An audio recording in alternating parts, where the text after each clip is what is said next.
Swayam Prabha. Digital India. Educated India.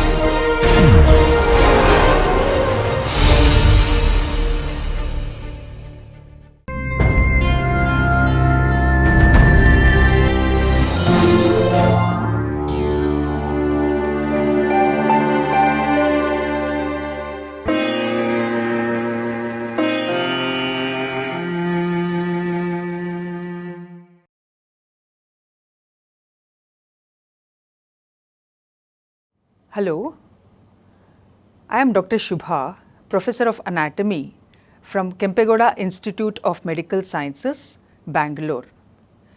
Today, I am going to talk about mediastinum. Once, a consultant asked an intern, what was this case about? And the intern told, it's a case of respiratory disease, sir. Consultant asked the intern, how do you decide it's a respiratory case? The intern told the consultant that the patient had breathlessness. Consultant told the intern, look at this chest X-ray. What do you see here? The intern was shocked to see the cardiac shadow was much enlarged. Consultant told the intern there are other reasons for this type of an X-ray. Let's have a look at what could be the other reasons, what are the structures in this region. So today's lecture will be based on the definition of mediastinum, boundaries, the contents, subdivisions, clinical anatomy of mediastinum, then superior mediastinum, its boundaries and contents, coming to superior vena cava in detail, then we will go on to aorta, trachea, cardiac plexus, and we will end it with the summary of the topic. Let us define what is mediastinum. Mediastinum means middle septum. It is the septum which is present within the thoracic cavity between the two pleural sacs. So, it is also bounded on either side by the mediastinal pleura. Let us look at the boundaries of mediastinum. Mediastinum is bounded anteriorly by the sternum, posteriorly by the 12 thoracic vertebrae with the intervening intervertebral discs, superiorly by the thoracic inlet, and inferiorly by the diaphragm.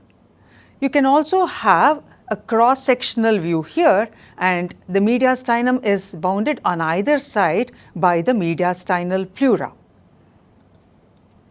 Let us look at the contents of the mediastinum.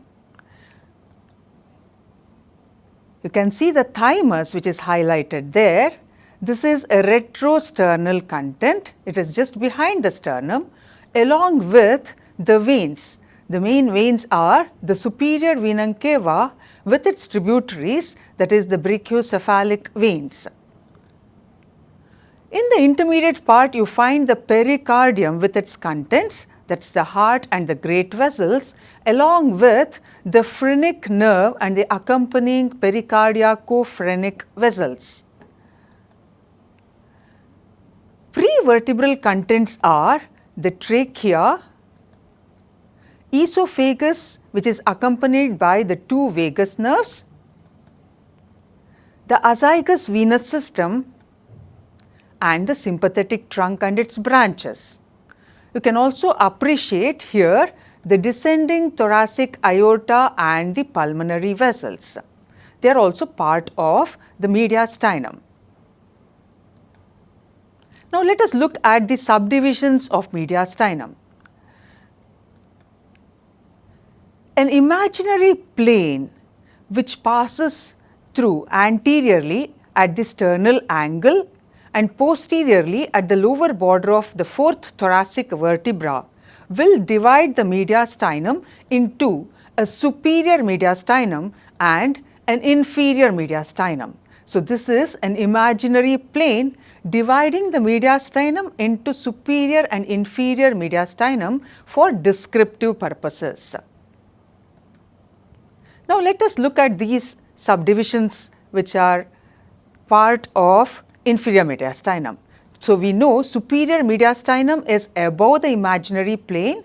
The inferior is further subdivided by the pericardium and its contents into an anterior mediastinum which is in front of the pericardium, a middle mediastinum which is within the pericardium, and a posterior mediastinum which is behind the pericardium. So, the inferior mediastinum has got three subdivisions: an anterior in front of pericardium, middle within pericardium, and posterior which is behind the pericardium. Why is this mediastinum important? Mediastinum has got very little connective tissue binding the structures within it. Most of these structures are luminal. They have a lumen within them, and there is very minimal amount of loose connective tissue holding these structures. So, when there is enlargement of these structures, so if there is a space occupying lesion in these structures, then there is widening of the mediastinum. It immediately accommodates the structure because of the minimal amount of the connective tissue which is also loose in nature. This is called as widening of mediastinum. If you recall the X-ray which was seen in the clinic in the earlier part of the lecture, that showed widening of the mediastinum. The reason behind the widening could be due to any of its contents undergoing a lesion or space occupying lesion present in one of the contents. Mediastinum can also be observed by putting a fiber optic scope into it. Usually it is done through the neck. It is called as cervical mediastinoscopy.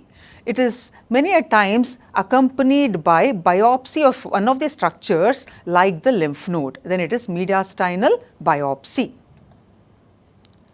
Mediastinitis is infection of the mediastinum or inflammation of the mediastinum. Usually it is a spread from an infection in the neck because you find the prevertebral fascia in the neck descends down into the mediastinum and blends with the fourth thoracic vertebra. So, you find an infection which is present behind the prevertebral fascia in the neck will track down into the superior mediastinum, but does not extend into the inferior mediastinum because the fascia ends at the level of T4. So, the infection gets bound to the level of T4, does not descend down. The pretracheal fascia in the neck will blend with the arch of aorta. So, any infection in front of the pretracheal fascia can extend into the superior mediastinum and also descend down into the anterior mediastinum. Whereas, an infection present between the pretracheal and the prevertebral layers of deep cervical fascia can descend down into the superior mediastinum and also extend into the inferior mediastinum between these two layers.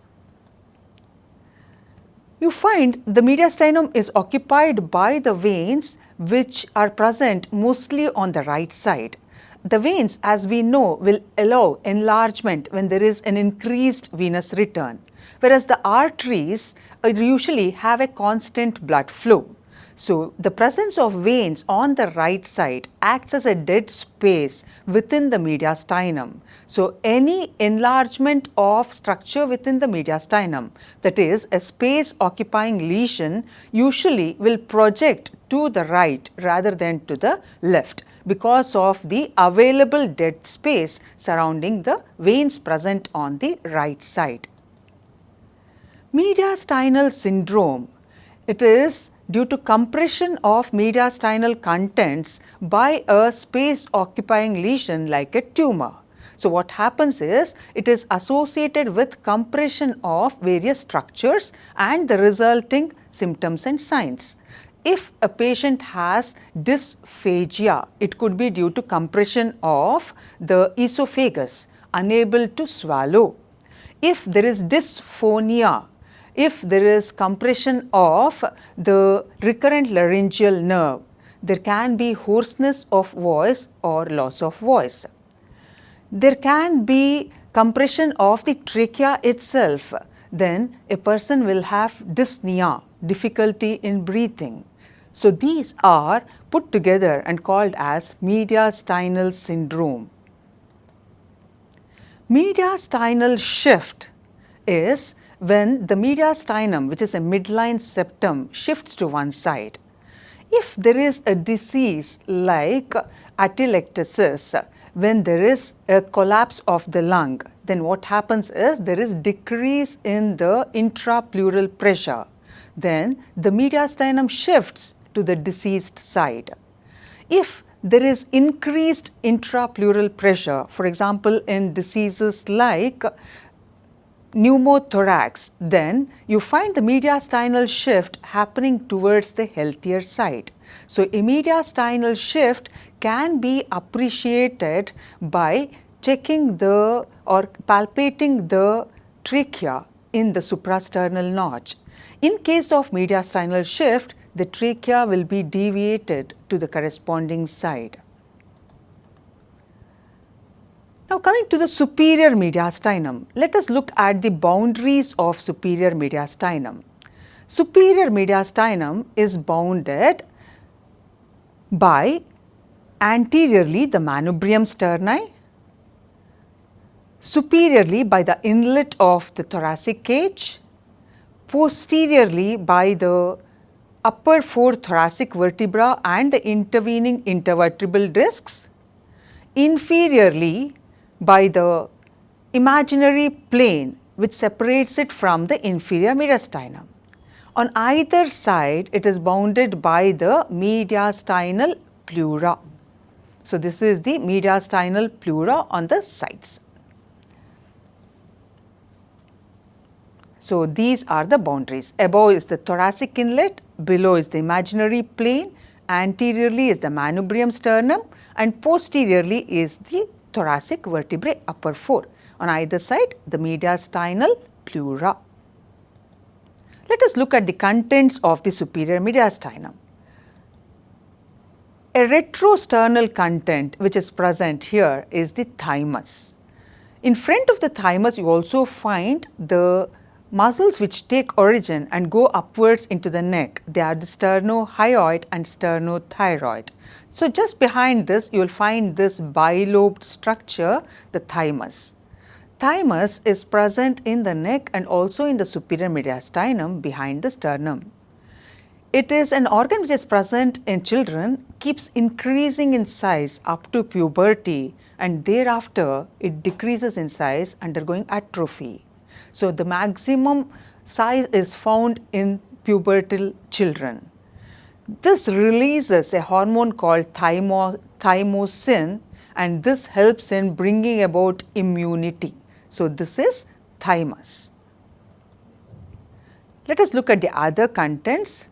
You find the upper half of the superior vena cava present in the superior mediastinum, along with its tributaries, that is the brachiocephalic vein and right and left brachiocephalic vein. The next content which you see in the superior mediastinum is the arch of aorta. You also find the nerves, that is the vagus nerve, the right and the left vagus nerves, and the phrenic nerves, the right and the left phrenic nerves. In the prevertebral region, you find the trachea with the esophagus, accompanied on the left side by the thoracic duct. You can also look at these contents in a transverse section. This is the thymus. In front of the thymus, this region will be occupied by sternohyoid and sternothyroid. So these are the structures present just behind the sternum, retrosternal structures. You also find the superior vena cava and the brachiocephalic vein lying in the retrosternal region. This is the superior intercostal vein, which is a tributary to the left brachiocephalic vein. It passes between the phrenic nerve anteriorly and the vagus nerve posteriorly. The next content which you see here is the arch of the aorta, which is intermediate in position with its 3 branches, which you can see here. This is the brachiocephalic trunk. This is the left common carotid artery and the left subclavian artery. The other contents are the nerves, which are also intermediate in position. This is the phrenic nerve, which is found on both sides. This is the right phrenic nerve and this is the left phrenic nerve. Then you find the vagus, the right vagus and the left vagus, and their branches which take part in the formation of cardiac plexus along with the sympathetic branches. These contents which we are now enumerating, they are prevertebral in position. This is trachea, this is esophagus. You find the recurrent laryngeal nerve on the left side, a branch coming from the left vagus lying between the trachea and the esophagus in the tracheoesophageal groove. Posterolateral to this, you will find the thoracic duct. So, those are the contents of the superior mediastinum. Now, let us look at each of this content in detail. Coming to superior vena cava. Superior vena cava is a large vein, the second largest vein in the body, which is present in the superior mediastinum. It is formed by the union of the right and the left brachiocephalic veins, which bring the blood from the head and neck and the upper limbs. They unite together at the level of the first right costal cartilage very close to the sternum. That is the costosternal joint. You find the union forming the superior vena cava. This is about 7 centimeters in length.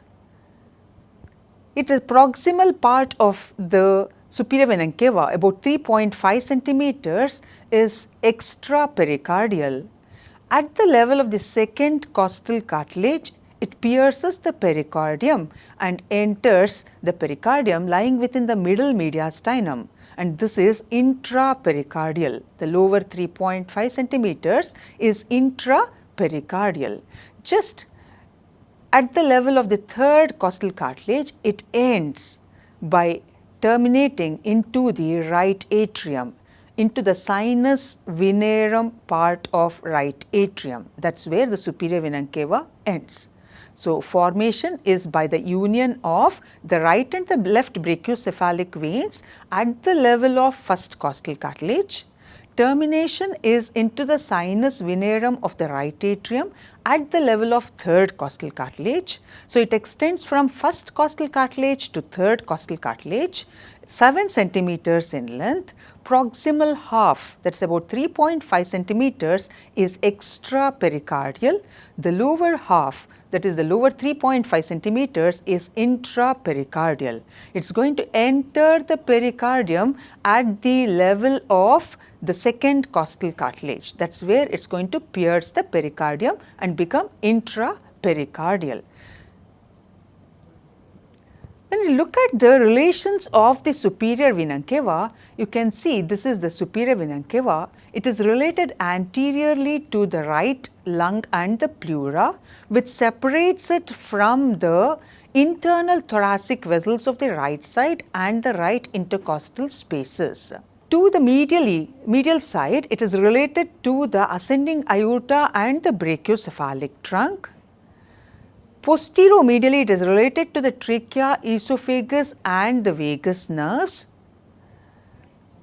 Laterally or to the right, it is related to the right lung and the pleura. It is also related posteriorly to the azygous vein.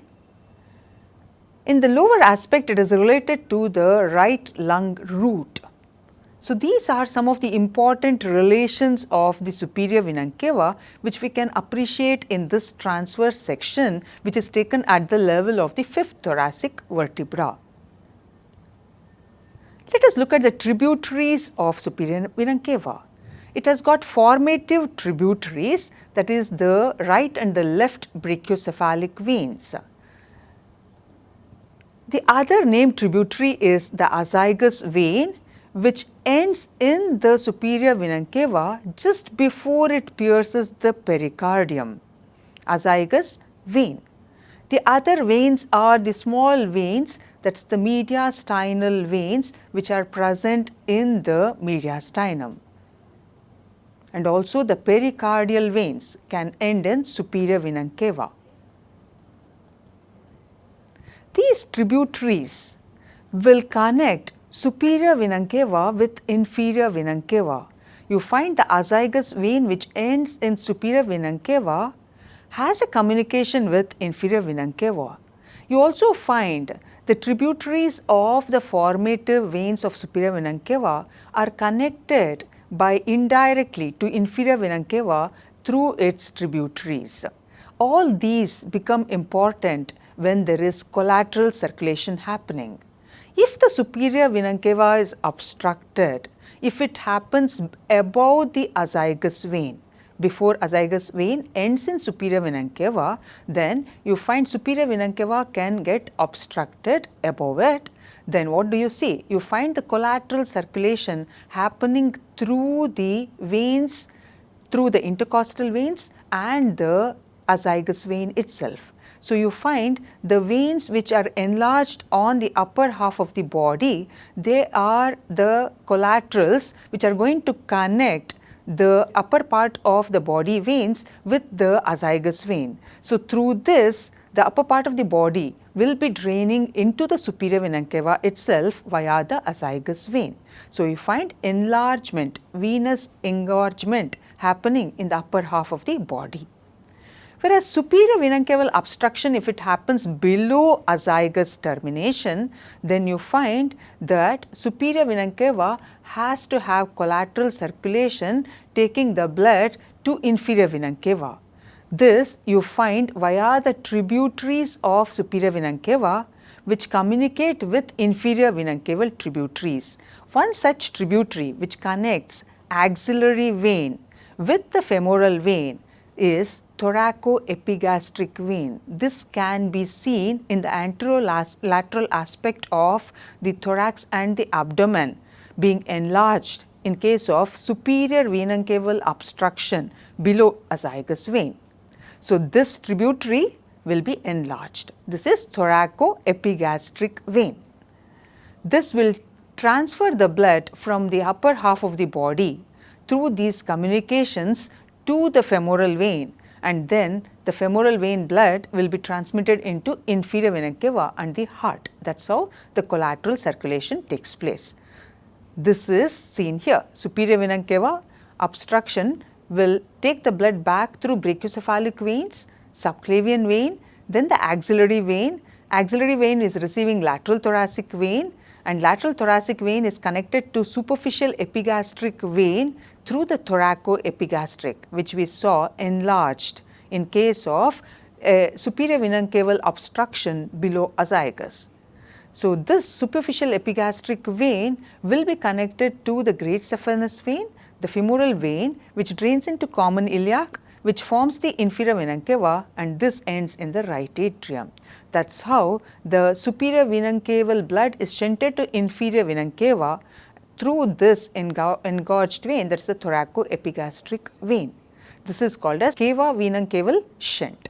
Mediastinal syndrome, we already mentioned, any space occupying lesion in the mediastinum will give rise to a collection of symptoms which is called as mediastinal syndrome. Signs of superior vena caval obstruction are the first to appear in the mediastinal syndrome. In a dissected specimen, this is how it is going to be seen. This is the superior vena cava.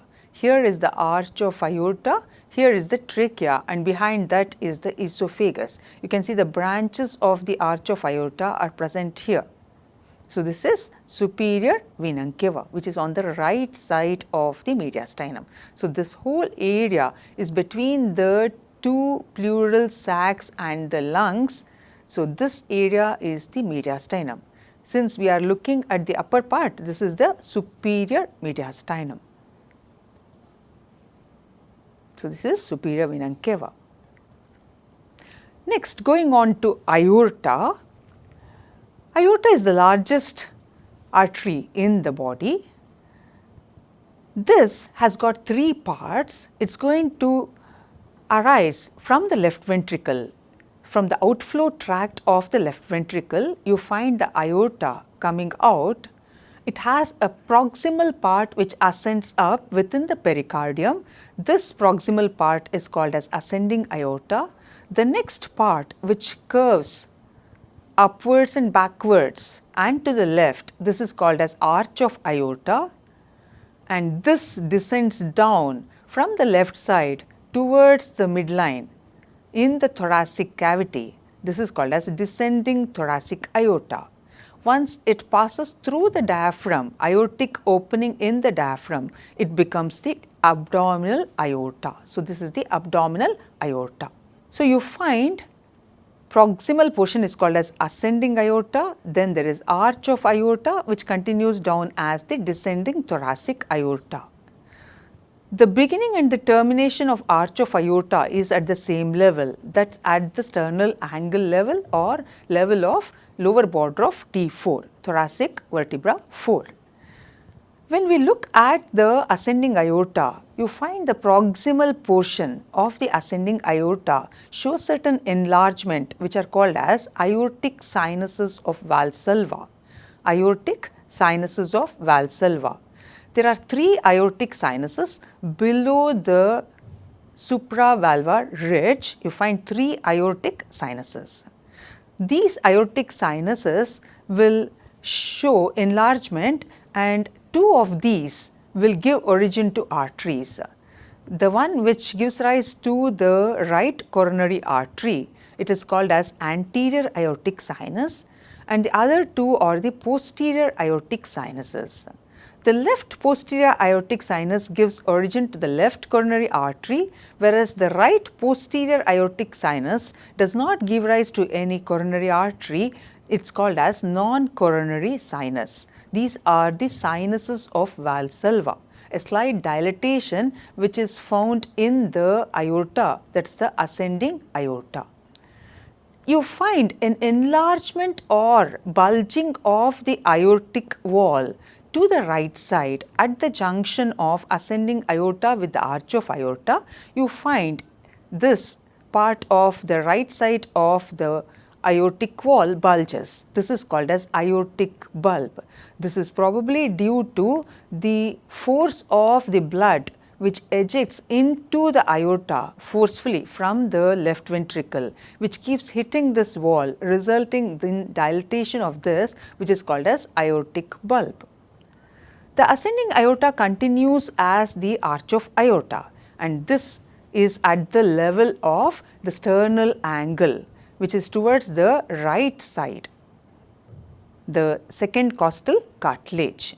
The arch of aorta and junction between ascending aorta and arch of aorta is to the right side of the sternal angle at the level of second costal cartilage. So, it extends from the third costal cartilage to the second costal cartilage. We can have a look at some of the relations of the ascending aorta. You can see the ascending aorta will be overlapped by these structures. One is the pulmonary infundibulum, which gives rise to the pulmonary trunk. This overlaps the proximal part of the ascending aorta along with the right auricle. This is a projection, ear-like projection from the right atrium. This is the right auricle. So, these three will overlap the anterior aspect of the ascending aorta. That will be the pulmonary infundibulum, that is the outflow tract of the right ventricle, then the proximal part of the pulmonary trunk, and the right auricle, a projection from the right atrium. They overlap the anterior aspect of the ascending aorta. On the right side of the aorta, ascending aorta, is the lower half of the superior vena cava along with the right atrium. On the left side, you find the rest of the pulmonary trunk, upper part of the pulmonary trunk along with its division into right and left pulmonary arteries. The right pulmonary artery will pass behind the ascending aorta. Behind the ascending aorta, you also find a sinus, pericardial sinus. This is the transverse sinus along with the superior surface of the left atrium. They form the posterior relation of the ascending aorta. So, these are some of the relations of the ascending aorta. Next, coming on to the arch of aorta, which starts and ends at the level of the fourth thoracic vertebra. It starts from the right side of the mediastinum near the right second costal cartilage and ends posteriorly and to the left at the level of the fourth thoracic vertebra itself. Now, this arch of aorta is related anteriorly to the thymus. Anteriorly and to the left, it has certain structures here. One is the superior intercostal vein, which crosses behind the phrenic nerve in front of the vagus nerve. So, you find there are 4 nerves anterolateral to the arch of aorta.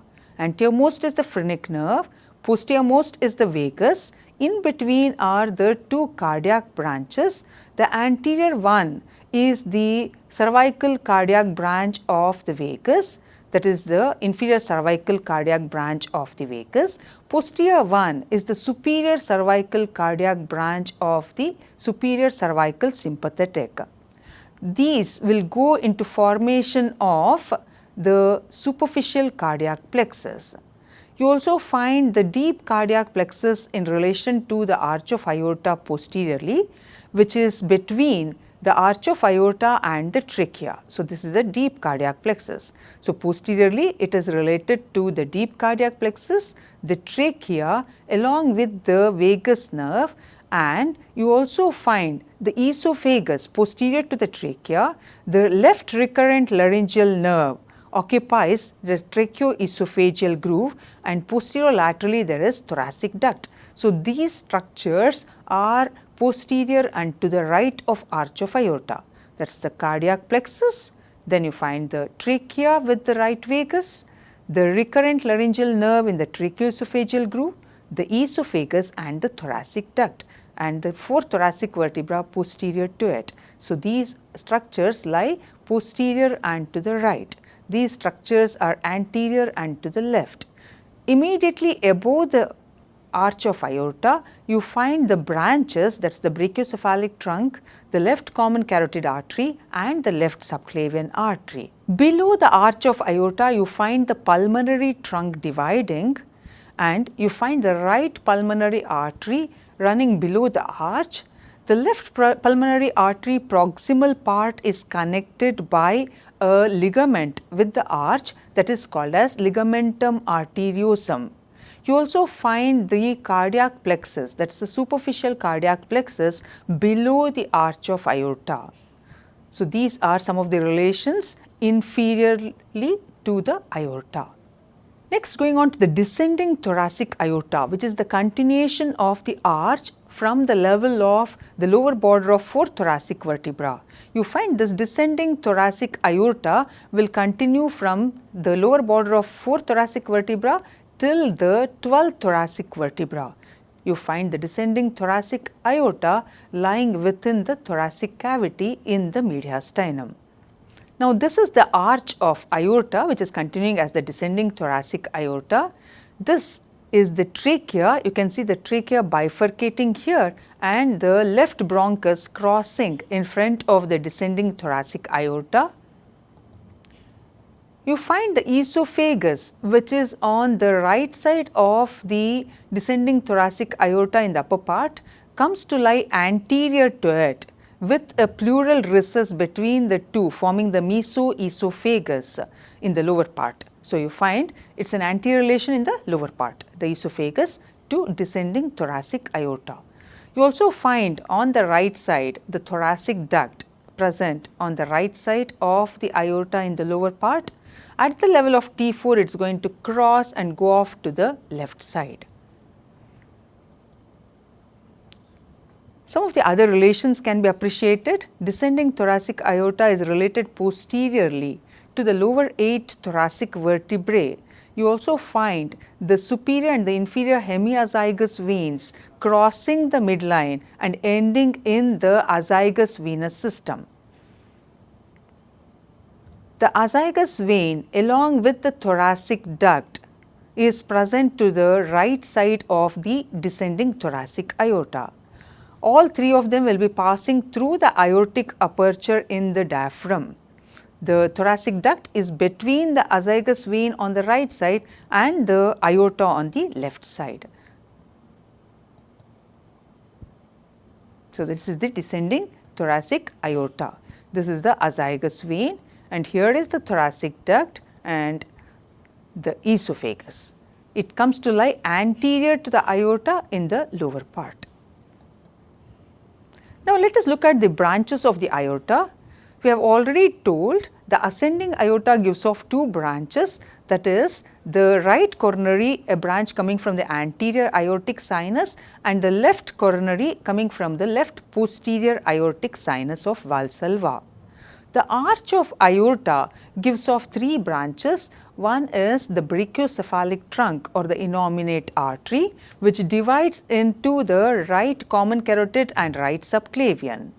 The next is the left common carotid artery, and the other one is the left subclavian artery. These are the branches coming from the arch of aorta. Occasionally, it gives the arteria thyroidea imma. The descending thoracic aorta gives off certain branches from its ventral aspect. They are the pericardial, mediastinal and esophageal branches coming from its ventral aspect. You also find paired branches. One is the left bronchial artery, two in number, arising from the descending thoracic aorta.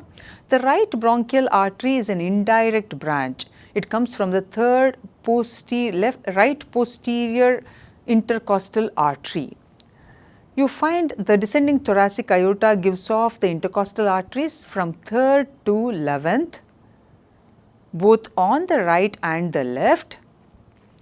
The right posterior intercostal arteries will have to cross the midline and go on to the right side. So, they have a longer course. So, they are giving branches from 3rd to 11th posterior intercostal.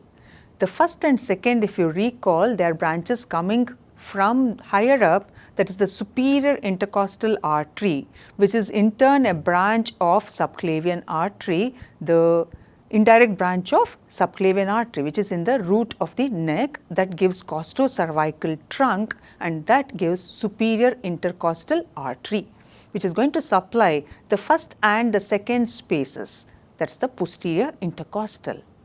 The last one to arise here is the subcostal artery. Then you find the superior phrenic artery arising just above the diaphragm before the aorta leaves through the aortic aperture of the diaphragm. It gives off the superior phrenic artery, which is going to supply the diaphragm. After this, it leaves by passing through the aortic aperture. Let us look at the clinical aspects of aorta. What is coarctation of aorta? Coarctation of aorta means narrowing of aorta. This narrowing can happen in relation to the ductus arteriosus, either above the ductus or below the ductus. So, if it is proximal to the ductus, it is called as preductal coarctation.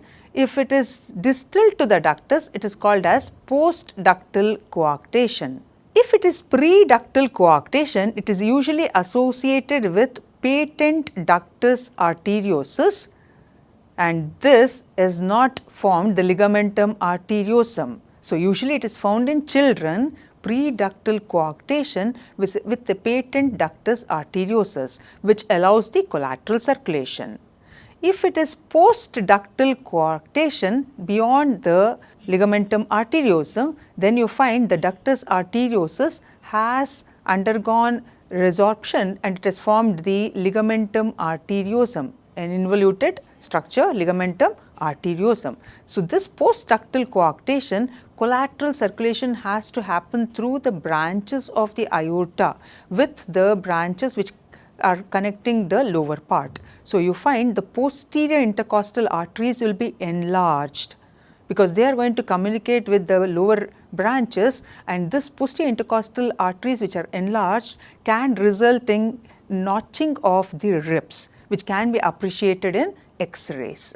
So, occasionally you find this ductus arteriosus remains patent without undergoing involution. So, there is no formation of ligamentum arteriosum. So, it remains patent. Then what happens is the blood from the aorta will enter the pulmonary artery. It is going to connect left pulmonary artery with the arch of aorta, just distal to the subclavian artery, that is the left subclavian branch. So, you find the blood from the aorta will pass through the patent ductus arteriosus and reach the left pulmonary artery. So, there is an overload on the pulmonary circulation and also backward flow towards the right ventricle. So, right ventricular hypertrophy can be seen, and there can be pulmonary circulation getting involved. So, a person's pulmonary circulation will be overloaded with right ventricular hypertrophy. It can result in cardiac failure. It has to be surgically treated, patent ductus arteriosus. Aorta can get enlarged, then it is called as aneurysm of the aorta. This can involve either the ascending or the arch or descending thoracic aorta. The wall of the aorta becomes thinned out and there is a fusiform dilatation. The pulsations will be transmitted, and a person, when is examined with the extended neck and the trachea is palpated, the trachea along with each pulsation of the aorta will be felt to be tugged down. This is called as tracheal tug. So, when you ask the patient to extend the neck and palpate trachea above the suprasternal notch, you find in case of aortic aneurysm, a tracheal tug is felt. Each pulsation, you find the trachea being pulled down. This is called as tracheal tug. Dissecting aneurysm is another type of aneurysm where there is a small tear in the tunica intima and the blood enters the tunica media. This keeps collecting within the tunica media with enlargement of the aorta. Occasionally it can rupture. This is how it looks in a dissected specimen. So, this is the aorta. Here will be the ascending aorta. This is the arch of aorta with its 3 branches, and this is the descending thoracic aorta. Let us look at the trachea.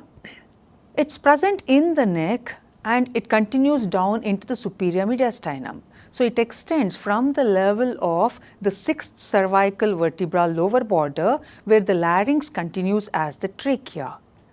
It ends at the lower border of T4 or sternal angle, where the trachea divides into the right and the left bronchi, the principal bronchi. You find this trachea is kept patent by cartilages, which are C-shaped cartilages present within this fibromuscular tube. The posterior ends of these C-shaped cartilages are held together by a muscle which is called as trachealis.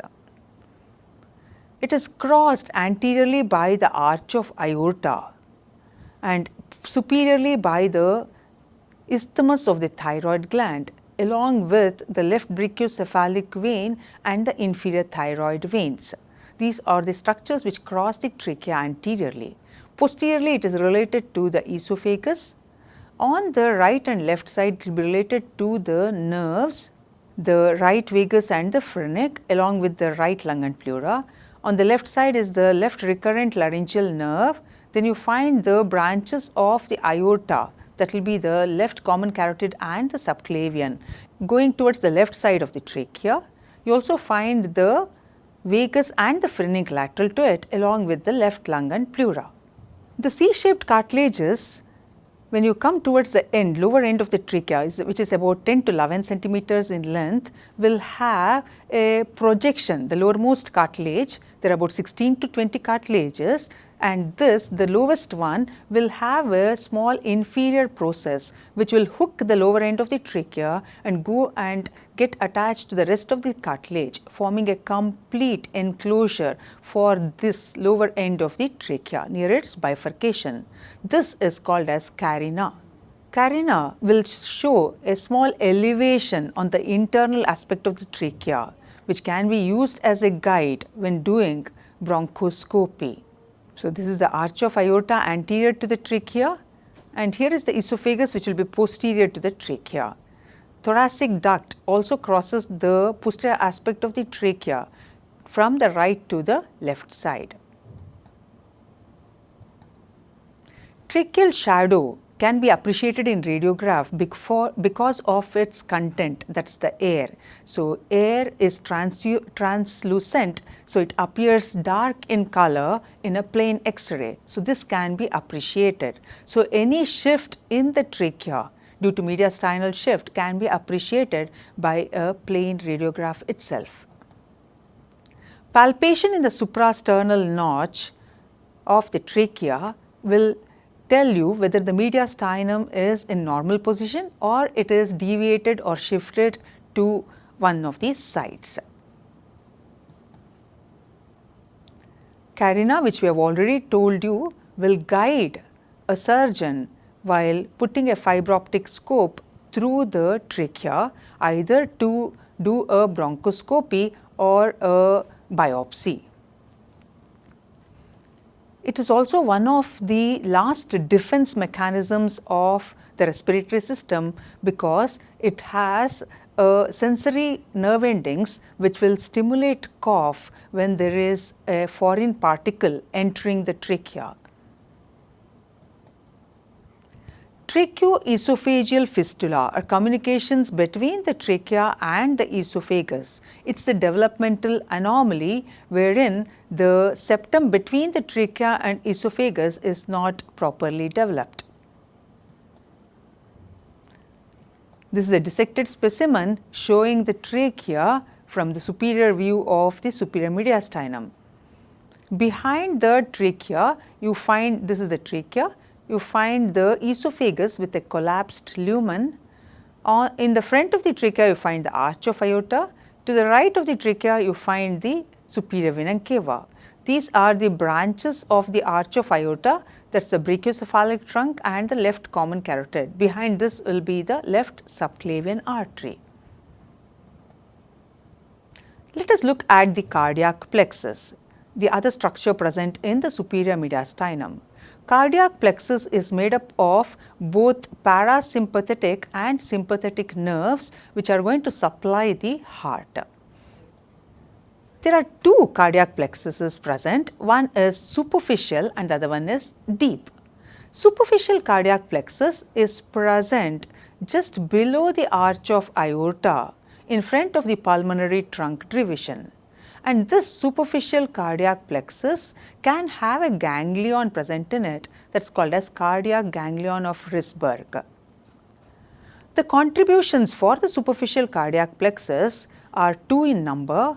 One is coming from the vagus and the other one is from the sympathetic. Both come from the left side.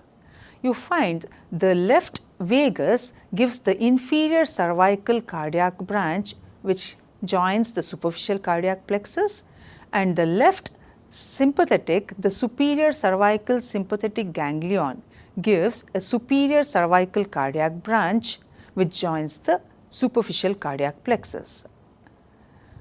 This superficial cardiac plexus is medial or to the right of the ligamentum arteriosum, and this superficial cardiac plexus will also get connected with the deep cardiac plexus, and it also contributes to the left pulmonary plexus and the right coronary plexus.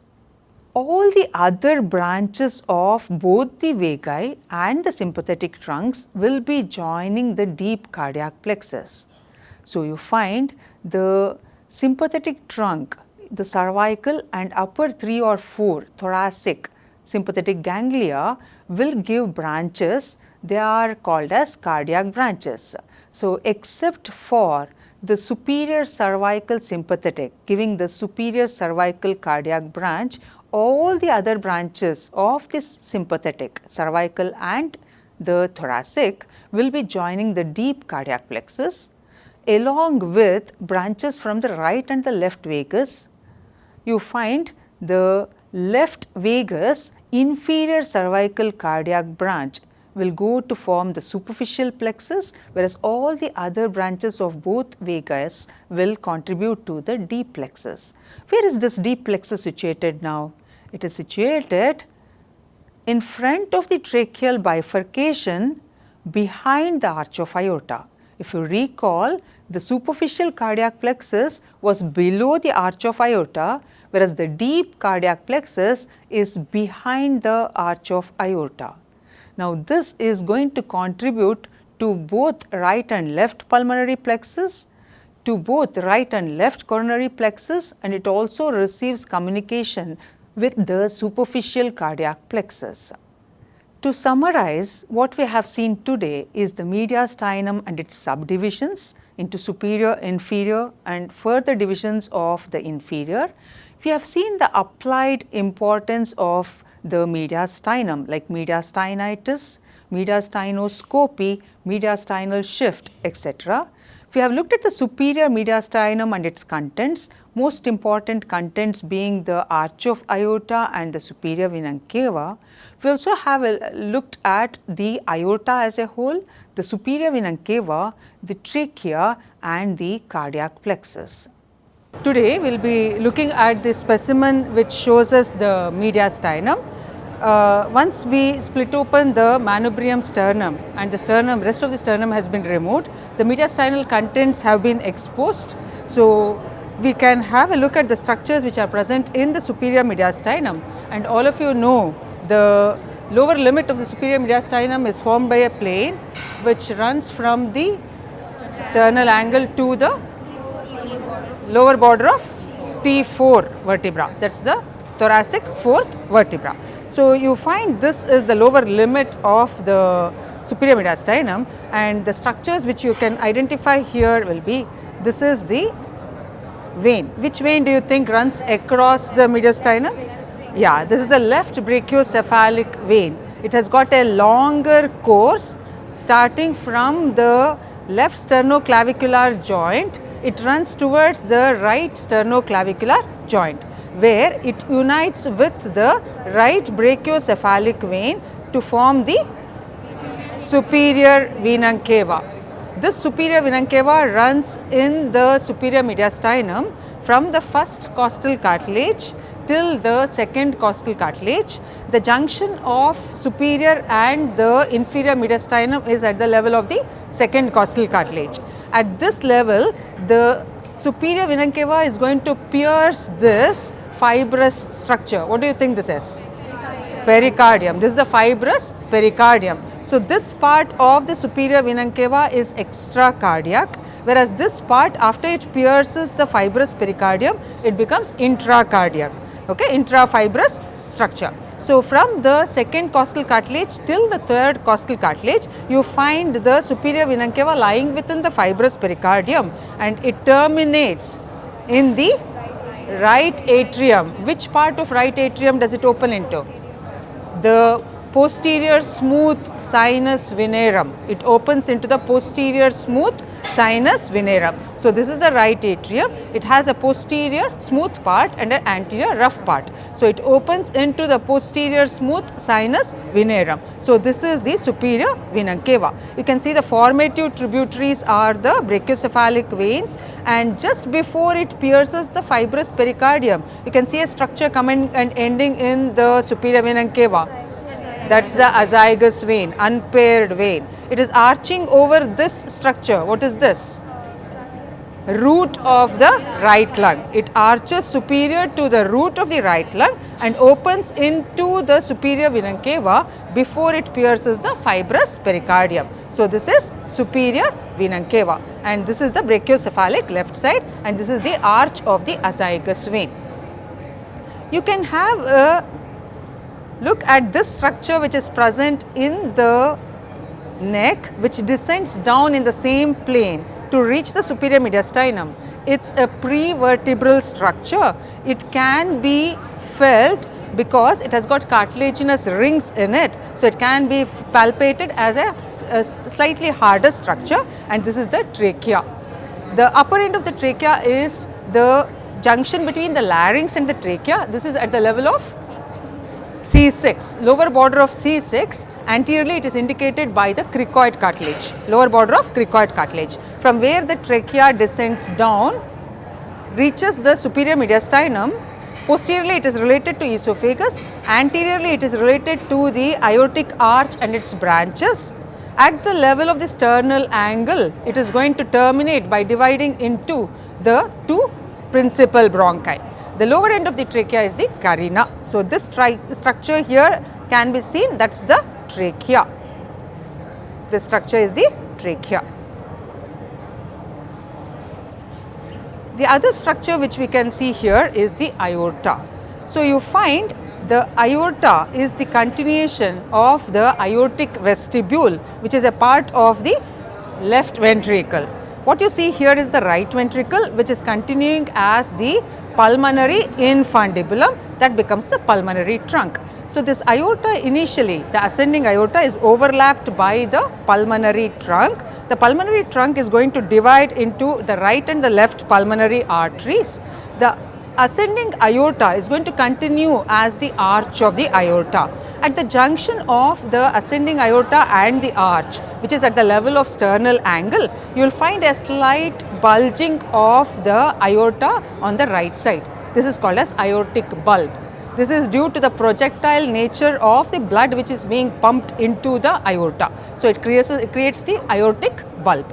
So, from here is the arch of the aorta, which runs upwards, backwards and to the left to reach the same level, that will be the sternal angle level or the lower border of T4. It is going to give off three branches here. You can appreciate this. This is the brachiocephalic trunk. The other name for this will be the innominate artery. The next one is the left common carotid, and this is the left subclavian.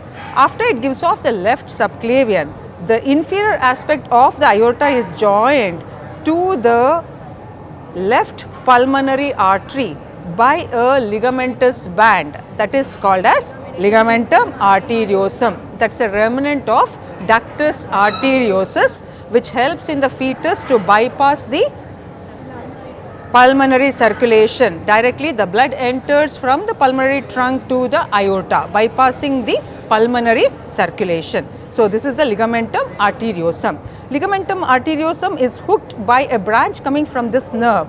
This nerve is the vagus, left vagus. It is going to give off this recurrent laryngeal nerve on the left side, that is going to hook around the ligamentum arteriosum and ascend up in the tracheoesophageal groove to reach the cervical region or the neck. The rest of the vagus is descending down behind the lung root, whereas anterior to the lung root, what you see is another nerve crossing the aorta. This is the phrenic nerve. In between these two, you will find the cardiac branches. Between the phrenic nerve and the vagus nerve, which cross the aorta, arch of aorta, you will find the cardiac branches coming from the vagus and coming from the sympathetic. So, this is the descending thoracic aorta. You can see a slight variation in the descending thoracic aorta in this specimen. You can see it is slightly curved, making a deviation to the right of the midline, having a convexity there and coming back towards the midline to reach the aortic aperture in the diaphragm. This is the diaphragm which has been cut open due to dissection of the abdominal contents. So, it is going to enter the aortic aperture of the diaphragm, enter the abdominal cavity and continue as the abdominal aorta. So, this is a slight variation in its course. You can see the branches coming from the aorta which are running towards the corresponding intercostal space. They are the posterior intercostal arteries. The right posterior intercostal arteries will have a longer course. They have to cross the midline and reach the opposite side, whereas the left posterior intercostal arteries will have a shorter course. You will find other branches of the aorta, but here it is not, we will not be able to appreciate it. So, that completes the lecture on mediastinum 1.